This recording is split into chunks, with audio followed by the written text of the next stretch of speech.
پھر ہم نے اس کو اسحاق کی اور اسحاق کے بعد یعقوب کی خوشخبری دی، یعنی بیٹے کی اور پوتے کی۔ وہ بولی، ہائے میری کمبختی، کیا اب میرے یہاں اولاد ہوگی جبکہ میں بڑھیا پھوس ہو گئی ہوں اور میرے میاں بھی بوڑھے ہو چکے ہیں، یعنی میں بھی بڑھیا ہو چکی ہوں اور میرے میاں یعنی ابراہیم علیہ السلام بھی بوڑھے ہو چکے ہیں۔ یہ تو بڑی عجیب بات ہے۔ فرشتوں نے کہا، اللہ کے حکم پر تعجب کرتی ہو؟ ابراہیم کے گھر والوں، تم لوگوں پر تو اللہ کی رحمت اور اس کی برکتیں ہیں، یقیناً اللہ بہت تعریف کے قابل ہے اور بڑی شان والا ہے۔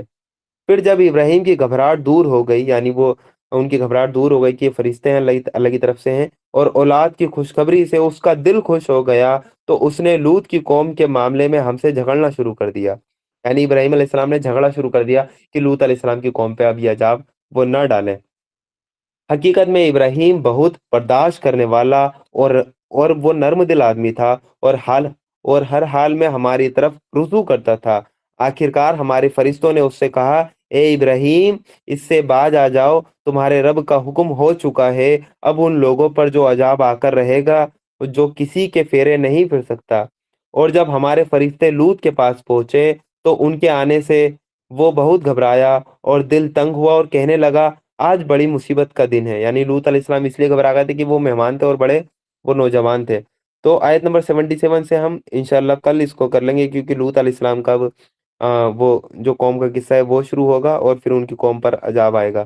تو آیت نمبر 77 سے انشاءاللہ ہم کل اس کو آگے کنٹینیو کریں گے۔ اللہ تعالیٰ سے دعا ہے کہ جو بھی ہم نے پڑھا، جو بھی کہا، اس پہ عمل کرنے کی بھی اللہ تعالیٰ ہمیں توفیق عطا کرے اور ہمیں بھی ان آیتوں کے صحیح مفہوم پہ عمل کرنے والا بنائے۔